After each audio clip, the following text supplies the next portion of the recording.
भर्खरै हरियो साउन हामीबाट बिदा भएको छ।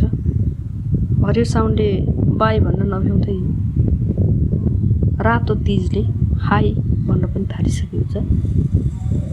चाडपर्वहरूको देश नेपाल, बहुल जातीय भाषा, धर्म, संस्कृति, संस्कार, चाडपर्वहरू भएको देश। हिन्दू धर्मभित्रै पनि विभिन्न चाडपर्वहरू बेला बखत विभिन्न जात जातिहरूले मनाउँदै आइरहेको देश। एउटा हाम्रो चिनारी पनि हो, एउटा गर्व गर्न लायकको पाटो पनि हो। तर सँगसँगै तीज पर्व र अन्य चाडपर्वहरू पनि मनाउने क्रममा आजभोलि त्यसको ऐतिहासिक महत्त्व, सांस्कृतिक महत्त्व, धार्मिक महत्त्व, सामाजिक महत्त्वतिर भन्दा पनि हामी चाहिँ अब विभिन्न देखासिकीका कुराहरूतिर चाहिँ बढी नै आकृष्ट भइरहेका छौँ, जहाँ पनि विकृति विसङ्गति देख्न सकिन्छ। पहिला पहिला तीज र पञ्चमीको बिचमा लगभग 3-4 दिनको समय रहन्थ्यो, दर खानेदेखि लिएर तीजको व्रत लिने, अनि त्यसको भोलिपल्ट एक दिन छोडेर पर्सिपल्ट पञ्चमीको व्रत, यसरी लगभग 4 दिनमा तीज सकिन्थ्यो। तीज र पञ्चमी दुवै पर्व सकिन्थे। तर अहिले आएर हामीले हेर्दाखेरि के देखिन्छ भन्दा तीज चाहिँ महिना दिन अघिबाट सुरु भएको हुन्छ दर खाने परिपाटी, र दर पनि खाइन्छ ठुल्ठुला तारे होटलहरूमा, हैन। विभिन्न विदेशी वाइनहरू प्रयोग हुन्छन्। यो त हाम्रो संस्कार होइन, अवश्य पनि होइन र यसरी पनि दर मानिन्छ र दर त्यो हो र हो त। अब हरेक कुराको आफ्नै महत्त्व हुन्छन् भन्नु होला। महिलाहरूले खाएको मात्रै चाहिँ किन रिसराग? चाडपर्वमा त अरूतिर पनि त खाइन्छ नि, जाँड रक्सी आजभोलि, होइन। वाइनहरू खाने घरमा पनि, दसैँ तिहारमा पनि, अनि अन्य पर्वहरूमा पनि, अनि अब बर्थडे मनाउँदा, होइन, जन्मदिनै मनाउँदाखेरि पनि आजभोलि जेमा पनि त्यो एउटा अपरिहार्य जस्तै भइसकेको छ। र यही कुरालाई लिएर यहाँले विरोध पनि गर्नु होला। तर मैले यो तीज पर्वको सन्दर्भमा मात्रै भनिराखेकी छैन, अरू पर्वहरूकै सन्दर्भमा पनि भनिराखेको छु। त्यो नभए पनि हुनुपर्ने हो नि त। तर हामीले यसलाई चाहिँ कम्पलसरी हाम्रो जीवनको अनिवार्य अङ्ग बनाएका छौँ। त्यो हाम्रो संस्कृति पनि होइन, होइन। त्यसलाई हामीले एउटा आफ्नै रमाइलोको लागि यसलाई चाहिँ अपरिहार्य, अनिवार्य जिन्दगीको एउटा अकाट्य पाटो जस्तै बनाएर आएका छौँ, त्यति मात्रै हो। यो त हाम्रै कमजोरी हो, होइन र? परापूर्वकालमा धार्मिक महत्त्व भन्दाखेरि तीजको परापूर्वकालमा चाहिँ माता पार्वतीले शिवजीलाई पति पाऊँ भनेर चाहिँ व्रत बसेको, र उहाँको व्रतको, उहाँको तपको प्रभावले शिवजी प्रसन्न भएर अनि उहाँले चाहिँ शिवजीलाई पतिको रूपमा प्राप्त गर्नुभएको हो भन्ने कथा छ। र तीजको व्रत पनि यस्तै प्रकारले विवाहित महिलाहरूले पतिको लामो आयु, सुस्वास्थ्य, आरोग्यताको लागि लिने, र अविवाहित महिलाहरूले चाहिँ शिवजी जस्तै पति पाऊँ भनेर लिने गरेको बुझिन्छ। शिवजीको बाहिरी रूपलाई मात्रै हेर्ने हो भने भाङ धतुरो गाजा खाएर लठिने, लड्ने, होइन। एक प्रकारले हामीले त्यस्तो कथाहरूले यसरी वर्णन गरेका छन्। यदि त्यस्तै पति प्राप्त गर्नको लागि चाहिँ व्रत लिने हो भने अहिलेको जमानामा त्यो व्रत गरिरहनै पर्दैन, लगभग सबै त्यस्तै नै छन्, होइन र? तैपनि अब यो धार्मिक आस्थामाथि प्रहार गरिस् भन्नुहुन्छ होला। त्यो होइन, आस्था भनेको आफ्नो ठाउँमा छ, मान्नुपर्छ मनाउने कुराहरूलाई, तर कसरी मनाउने भन्ने कुरा हो, होइन। अनि समय सापेक्ष सुधार पनि गर्नुपर्छ, त्यसमा चाहिँ परिमार्जन पनि गर्नुपर्छ। तर परिमार्जनको नाममा चाहिँ अनावश्यक कुराहरू आजभोलिका खान्ते पिन्ते, यो संस्कार, यो संस्कृति, यो त विकृति हो, होइन। हामीले जुन कुरालाई चाहिँ मानिराखेका छौँ। अब पहिला पहिला भनेको अलिकति बालककालमै बिहे हुन्थ्यो, होइन, बाल विवाह हुन्थ्यो। सानी नाबालक छोरीलाई नै बिहे गरेर 9 डाँडा पारीको अर्को गाउँमा पठाइन्थ्यो, धेरै टाढा। त्यसो हुँदा उनी आफ्नै घर गृहस्थीमा व्यस्त हुन्थिन्, हतपत्ता आउन पाउँदिनथिन्, माइत आउन पाउँदिनथिन्। त्यही भएर त्यतिखेर चाहिँ तीजका गीतहरू पनि त्यस्तै खालका रचिएका हुन्थ्यो नि, विरक्त लाग्दा, दुःख लाग्दा, होइन। तीजमा चेली माइत आउन नपाएका धुर्क रोउने गीतहरू छन्। त्यतिखेर वास्तवमा त्यो वेदना बोलेको थियो र नै त्यस्ता गीतहरू निस्किएका थिए, होइन। त्यही भएर वर्षभरि चाहिँ अब बुहारतन खप्नु पर्थ्यो। त्यो पनि एउटा कसैले मात्रै भाग्यले राम्रो घर, राम्रा सासू ससुराहरू भेट्यो भने मात्रै हो, नत्र भने बुहार्तन हुन्थ्यो।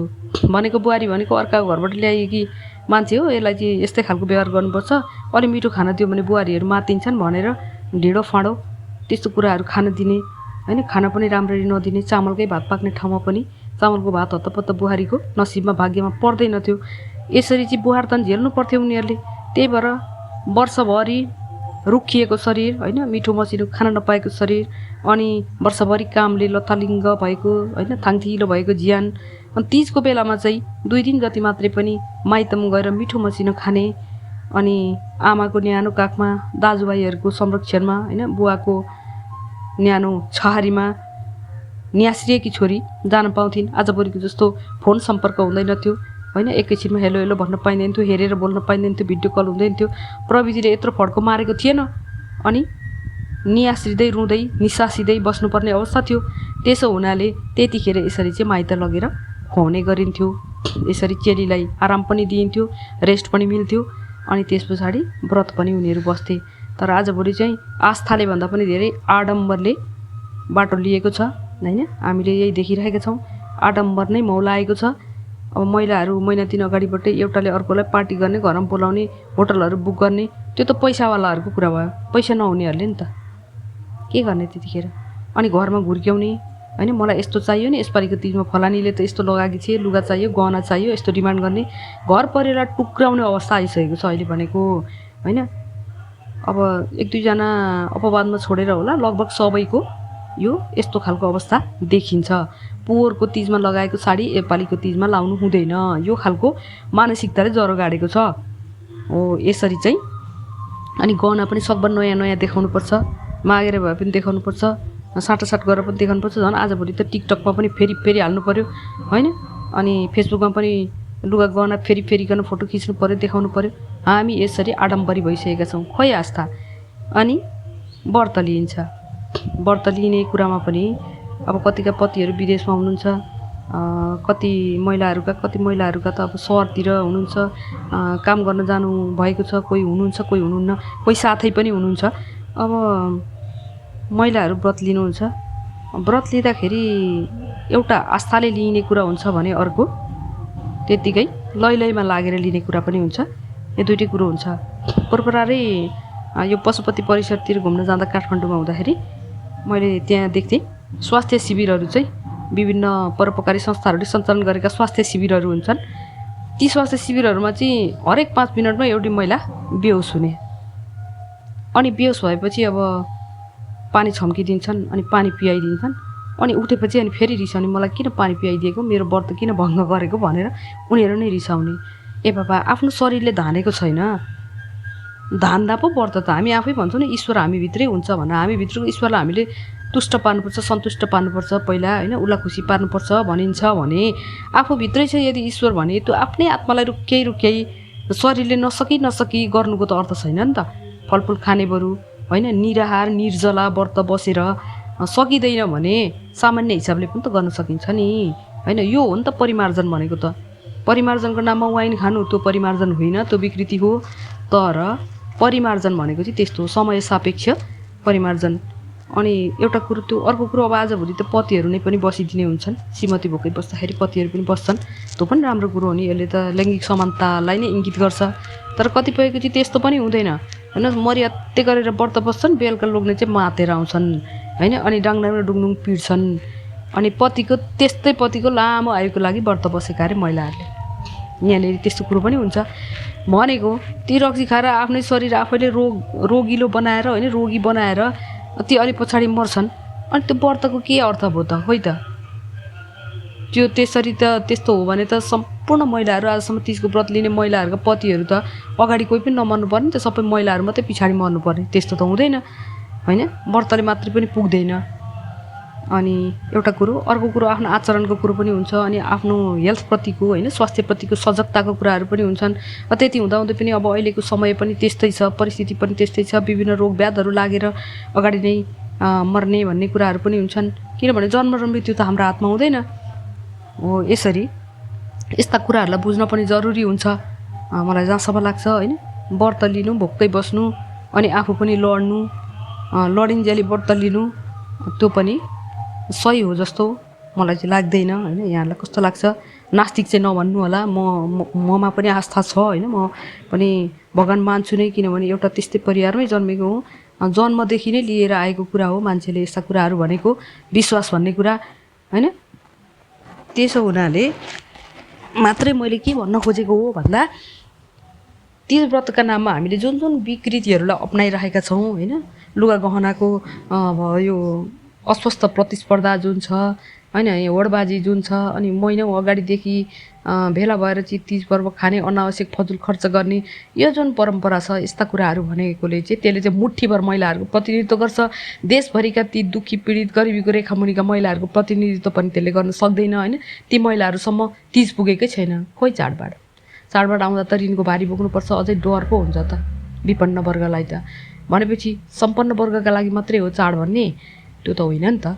भने हामीले चाहिँ उनीहरूको चित्त दुख्ने गरी उनीहरूलाई देखाएर त्यसरी पनि मनाउनु हुँदैन कि, जहाँसम्म लाग्छ होइन। फजुल खर्ची गर्छौँ। मैले अघि नै भनिहालेँ, मैले अस्ति अगाडि पनि भने, हरियो साउनमा हरियो भनेको चाहिँ सौभाग्यको लक्षण हो भन्दैमा हरिया चुरा, हरिया लिपस्टिक, सबै हरियो रङ मिलाएर, हरियो साडी, हरियो जुत्ता भनेर हामीले सबै कुरा हरियो किन्ने भएर मेकअपका सामानमा मात्रै पनि करोडौँ रुपियाँ बाहिर गएको छ। हाम्रा देशमा त लगभग अब यस्ता कुराहरू छैनन्। त्यसै सामान्य चुरा किन्न पनि हामीले भारतीय बजारको भर पर्नुपर्छ, भारतीय व्यापारीको भर पर्नुपर्छ। यसरी चाहिँ हरेक वर्ष हाम्रो रुपियाँ पैसा बाहिर गएको छ। हो, यही कुरो तीजको सन्दर्भमा पनि लागु हुन्छ। हामीले अर्काकै देशलाई उकासिरहेका छौँ, आफ्नो अर्थतन्त्र होइन। हाम्रा कति दाजुभाइहरूले चाहिँ खाडी मुलुकमा गएर पसिना बगाएर पठाएका छन्, उनीहरूको रेमिट्यान्सले देश तानेको छ, अनि हामी चाहिँ त्यही पैसा अर्को देशलाई पठाइरहेका छौँ। कति बुद्धिमान हामी होइन त? यस्ता कामहरू हामी गरिरहेका छौँ। यस्ता विवेकहीन कर्महरू चाहिँ हामीले रोक्नुपर्छ कि, सम्पूर्ण नारीहरूले पनि सजग हुनुपर्छ कि, र व्रत बस्ने परिपाटीमा पनि हामीले सुधार गर्नुपर्छ कि। शरीरले भ्याउँछ भने, हामी मोटोघाटो शरीर छ, निरोगी छौँ भने व्रत बस्नु त राम्रो कुरो हो। तीजको व्रत मात्रै होइन, हप्ताको एकपटक व्रत बस्दा केही फरक पर्दैन। तर यदि हाम्रो शरीरले नै धान्दैन, हामी सक्दैनौँ, हामी आफै रोगी छौँ भने त्यो व्रतमा फेन्ट हुँदै व्रत बस्दै, बेहोस हुँदै पौरिँदै व्रत बस्नुको अर्थ हुँदैन। मैले यो भन्न खोजेको हो होइन। त्यही भएर हामीले पर्वलाई पर्वको रूपमा मनाऊँ, पर्वलाई विकृत नबनाऊँ होइन। अनि संशोधनको नाममा पनि हामीले विकृति नै भित्र्याएका छौँ, त्यो पनि नगरौँ होइन। पर्वलाई पर्वकै गरिमाबाट हेरौँ, पर्वकै महत्त्वबाट हेरौँ। यहाँहरू सबैमा मेरो तीज पर्वको शुभकामना मेरो तर्फबाट पनि। अब यसरी नै हामीले एउटा सौहार्दपूर्ण वातावरणमा एकताबद्ध भएर राम्ररी तीज मनाऊँ। तीजले कसैको घर नभाडोस् होइन। सबैका पति पत्नी सबैको राम्रो आरोग्यता होइन, राम्रो स्वास्थ्य अनि राम्रो चिरायु होस्। मैले आजको अडियोमा यति नै कुराहरू भने। यहाँहरूलाई मेरा विचारहरू कस्तो लाग्छ? मैले मेरो यो कार्यक्रम सम्प्रेषण मार्फत यस्तै कुराहरू सम्प्रेषण गर्दै आइरहेकी छु। जे कुराहरू अब अलिकति आफूलाई लागेका कुराहरू व्यक्त गर्दै आइरहेकी छु। मैले अगाडि पनि भनेकी छु, कतिपय कुराहरूमा होइन सहमति जनाउन सकिँदैन। सहमति जनाउन सकिएन भने सहमति नजनाउनु पनि होला, केही छैन। तर होइन, असहमत हुन पनि पाइन्छ। मैले पहिला पनि भनेको छु, तर पनि म फेरि पनि भन्छु, भद्र असहमति जनाउनु होला होइन। त्यस्तो आपत्तिजनक कमेन्टहरू चाहिँ नगरिदिनु होला, मैले यो पनि भन्न चाहेँ। र यदि यहाँलाई मेरो कुरा चित्त बुझ्छ भने मेरो च्यानललाई सब्सक्राइब पनि गरिदिनु होला, लाइक कमेन्ट सेयर पनि गरिदिनु होला। धेरैभन्दा धेरै जनमानसमा यी कुराहरू पुर्याइदिनु होला। यो पनि मेरो सन्देश सम्प्रेषण गरिदिनु होला भन्दै आज म बिदा चाहन्छु। यहाँहरू सबैको समय शुभ रहोस्। शुभ तीज, शुभ हरितालिका, शुभ